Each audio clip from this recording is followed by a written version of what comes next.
Alexander and the Terrible, Horrible, No Good, Very Bad Day by Judith Varus. I went to sleep with gum in my mouth, and now there's gum in my hair. And when I got out of bed this morning, I tripped on the skateboard, and by mistake, I dropped my sweater in the sink while the water was running, and I could tell it was going to be a terrible, horrible, no good, very bad day.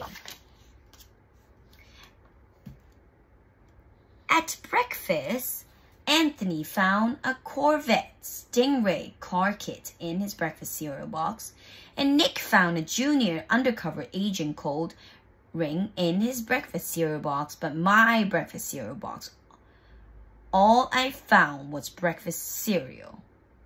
I think I'll move to Australia. In the carpool, Miss Gibson let Becky have a seat by the window. Audrey and Elliot got seats by the window too. I said I was being scrunched. I said I was being smushed.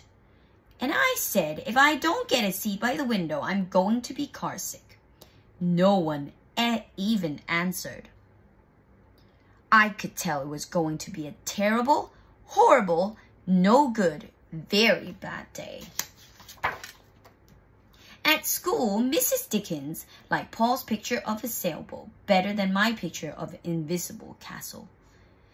At singing time, she said I sang too loud.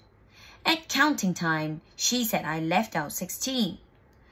Who needs 16 anyways? I could tell it was going to be a terrible, horrible, no good, very bad day. I could tell because Paul said I wasn't his best friend anymore, and he said that Philip Parker was his best friend, and that Albert Moyo was his next best friend, and that I was only his third best friend. I hope you sit on a tack, I said to Paul. I hope the next time you get a double-decker strawberry ice cream cone, the ice cream part falls off the cone part and lands in Australia. There were 2 cupcakes in Philip Parker's lunch bag, and Albert got a Hershey bar with almonds, and Paul's mother gave him a piece of Jell-O roll that had little coconut sprinkles on the top.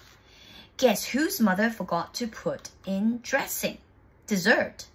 It was a terrible, horrible, no good, very bad day. Oh no, he didn't even get dessert.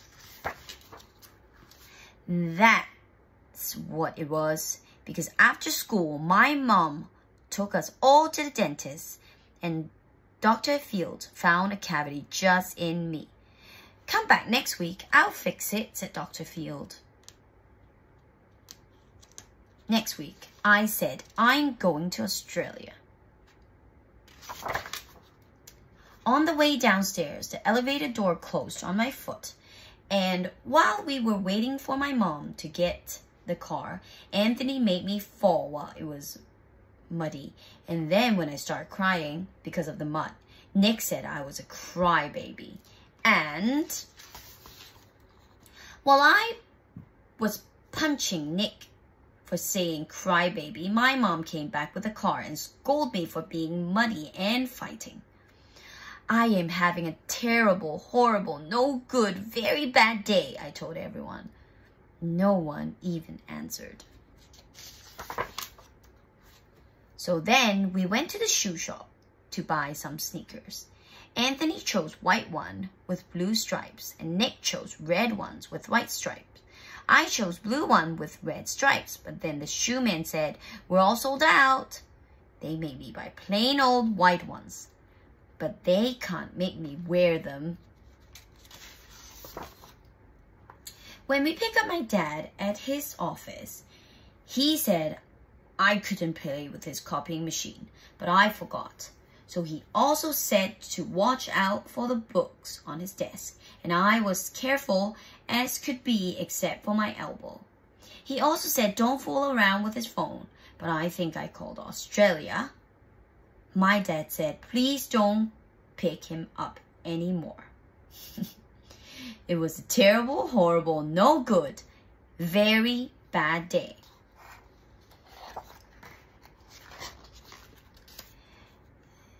There were lima beans for dinner. I hate limas. They were kissing on TV, and I hate kissing. Yuck.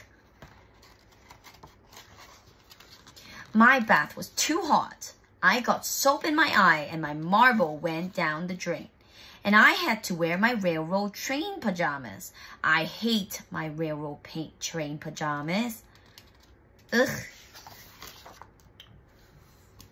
When I went to bed, Nick took back the pillow he said I could keep, and the Mickey Mouse nightlight burned out, and I bit my tongue.